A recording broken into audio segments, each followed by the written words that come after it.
हमने हेलो दोस्तों, भूत की बात आपके साथ आज फिर लाए हैं एक नई हॉरर स्टोरी।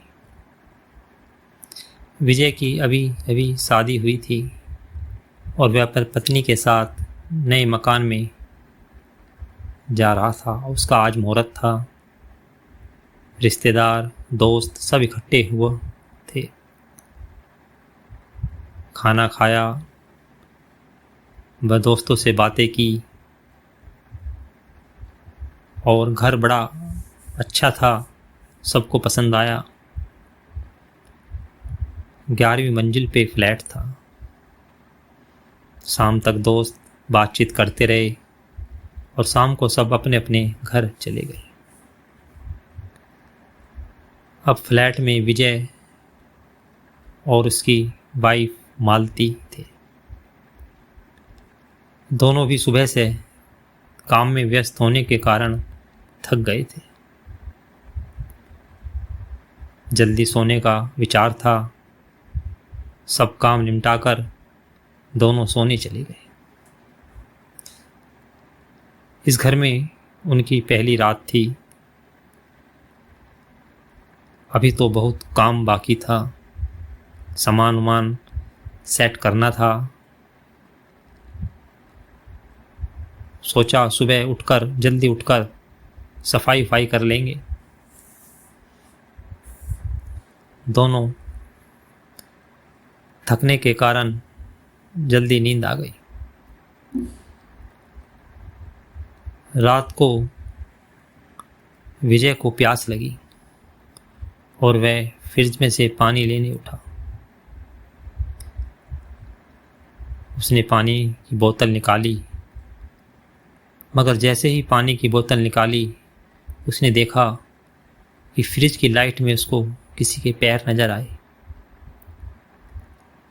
वह घबरा गया। उसने आसपास देखा, कोई नजर नहीं आया। फिर वह जाकर लेट गया, मगर उसकी आंखों में नींद नहीं थी।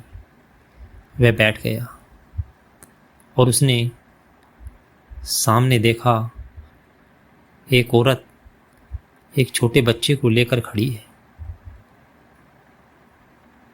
उसे लगा कि शायद मेरी आंखों का धोखा है और उसने झट से उठकर लाइट जलाई, मगर वहां कोई नहीं था। वह उठा, इधर उधर देखा, मगर कोई नजर नहीं आया। अब वह फिर लाइट बंद कर कर बिस्तर पर लेट गया, मगर उसको पूरी रात नींद नहीं आई। सुबह उठा। इस बात का जिक्र उसने अपनी वाइफ मालती से नहीं किया, क्योंकि वह डर जाती और उसके ऑफिस जाने के बाद परेशान होती, क्योंकि वह अकेली रहना पड़ता। विजय सुबह उठा, तैयारी की और ऑफिस चला गया। शाम को घर आया, खाना वाना खाया और लेट गया। 11 बजे का समय था। उसको वो बात याद थी कि रात मेरे साथ क्या हुआ, मगर उसके मन में एक विश्वास था कि हो सकता है मेरा भ्रम हो, क्योंकि लाइट जलाने से तो कोई चीज़ नज़र नहीं आई। ये सोचकर वह लेट गया। थोड़ी देर में ही उसको नींद आ गई। थोड़ी देर में उसको नींद आ गई तो उसको लगा कि कोई मेरे ऊपर से कंबल खींच रहा है। उसने देखा कि उसका कंबल खींचते खींचते पैरों तक आ गया। वह घबरा कर बैठ गया और कंबल को जोर से अपनी तरफ खींचा। सामने फिर एक छोटा बच्चा खड़ा था जो अपने हाथों से कंबल को खींच रहा था। अब तो विजय की सांस रुक गई। तभी सामने से एक महिला आई और उस बच्चे को उठा लिया और कमरे में चली गई। विजय को काटो तो खून नहीं, पसीने में लथपथ जैसे सुन्न हो गया हो। अब उससे रहा नहीं गया, उसने जोर से मालती को हिलाया। मालती उठी, बोली, क्या हुआ, रात को क्यों परेशान कर रहे हो, नींद आ रही है? मगर जब लाइट जलाकर उसने मालती को सारी घटना बताई तो दोनों की आंखों की नींद जा चुकी थी। दोनों डरते डरते उठे और उसी कमरे में गए जिसमें कमरे में वो महिला उस बच्चे को लेकर गई थी, मगर वहाँ कोई नहीं नजर आया। तभी मालती की नज़र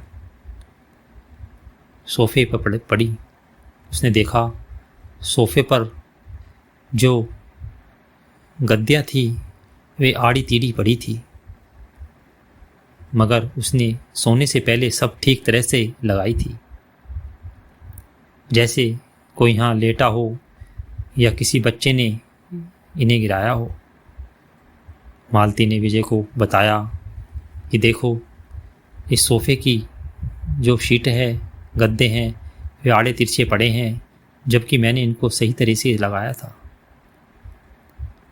अब दोनों पति पत्नी ने रात भर जाग कर गुजारी।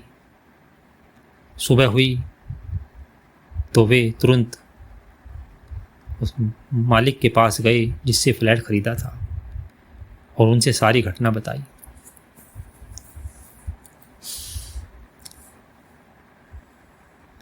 फ्लैट का मालिक बोला कि हाँ, इस आपसे पहले मैंने ये फ्लैट एक को किराए पर रहने के लिए दिया था।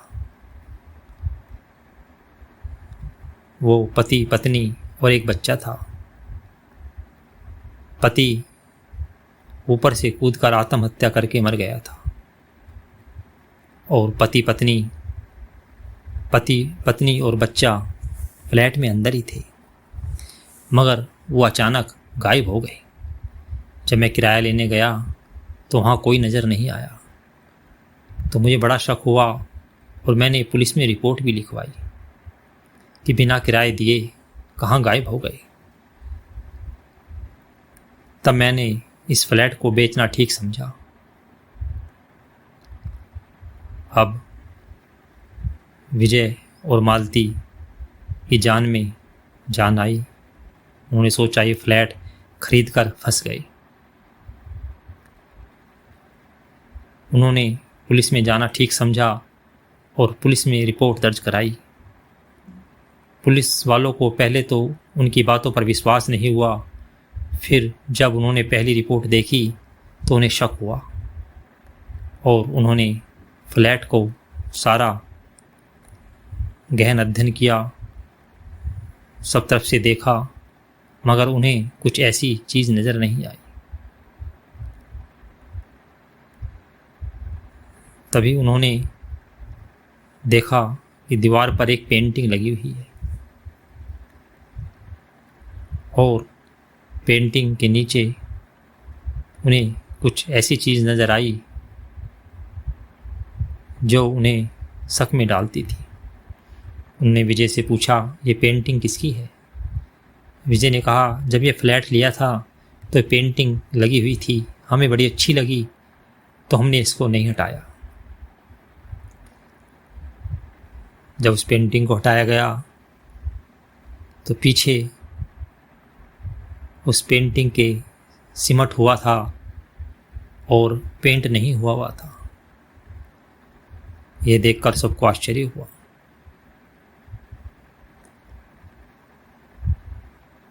तो वहाँ दीवार पर खोदा गया, दीवार वहाँ से तोड़ी गई।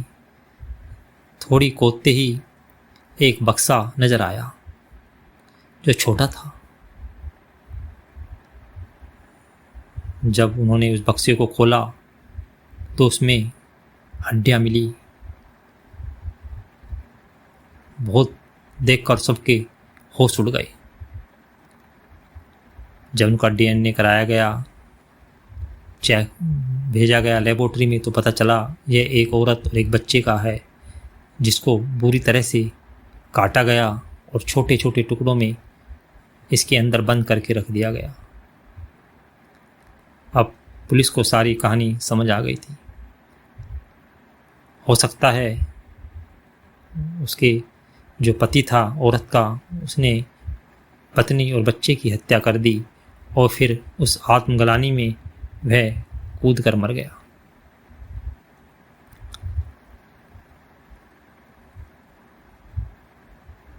अब विजय और मालती को वो फ्लैट छोड़ना पड़ा। अब उनका वहाँ रहने का मन नहीं था, मगर वहाँ रह भी नहीं सकते थे और उन्होंने वहाँ से जाना ही उचित समझा। पुलिस ने भी अपनी कार्रवाई बंद कर दी क्योंकि तीनों ही वहाँ मर चुके थे। दोस्तों, कहानी कैसी लगी? लाइक कीजिए, सब्सक्राइब कीजिए, शेयर कीजिए। धन्यवाद।